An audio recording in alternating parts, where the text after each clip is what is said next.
મને અને તમને અમને ઘણા પૂછે 21મી સદીમાં તમે સંતવાણીઓ કરો, તમે આવા બધા પ્રોગ્રામો કરો, સુરવીરોની વાતો કરો, સંતોની વાતો કરો, દાતારીની વાતો કરો, તો શિક્ષણ અત્યારે જરૂરી છે, ટેકનોલોજી યુગ છે, તો આ બધી વસ્તુની દાયરાની શું જરૂર છે? ત્યારે અમે કહેતા હોય કોક દી ગામડામાં જાવ તો જોઈજો ગાય હોય, ભેં હોય, ગાડર હોય, બકરું હોય, ઊંટ હોય, બળદ હોય, ખાધા પછી બેઠું બેઠું વાગોળતું હોય, ઓગાળ વાળતું હોય, આપણે એમ કે કંઈક ચાવે છે, ખાય છે, પણ એ પચાવવા માટે વાગોળતું હોય.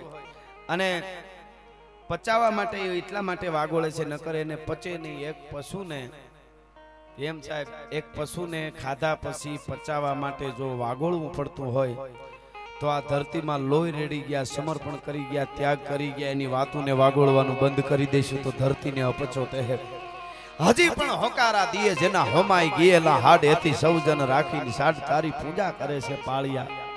અહીંયા 18 વર્ણ મારી સામે ક્ષત્રિય બેઠા છે, જૈન માજન બેઠા છે, લુવાણા ભાઈઓ હશે, બ્રાહ્મણ હશે, હુતાર હશે, મુસલમાન ભાઈઓ હશે. હું કાયમ બોલ્યો છું કે આપણો સનાતન ધર્મનો જ્યાં માંડવો હોય ને ત્યાં ન હિન્દુ બને ન મુસલમાન બનેગા, ઇન્સાન કી ઓલાદ વો ઇન્સાન બનેગા.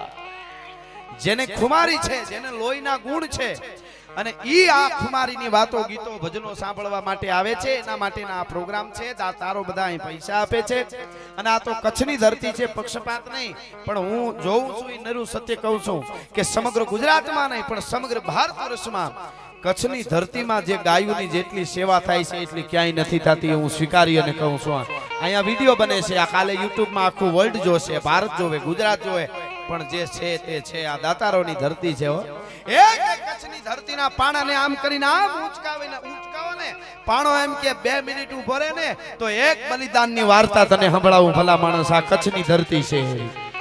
એવી ધરતીમાં હું તમે મળ્યા છે, એવા માઢુડા અહીંયા આવે તો આ કચ્છ તો સારું જ સાંભળે છે. અહીં કહેવાનું ન હોય, બાકી મારા પ્રોગ્રામમાં કહેતો હું છું કે માઈકાંગલી વાતો ગીતો કોઈ દી સાંભળતા નહીં, આપણી પરંપરાને ભૂલાવી દે ઘણા બધા.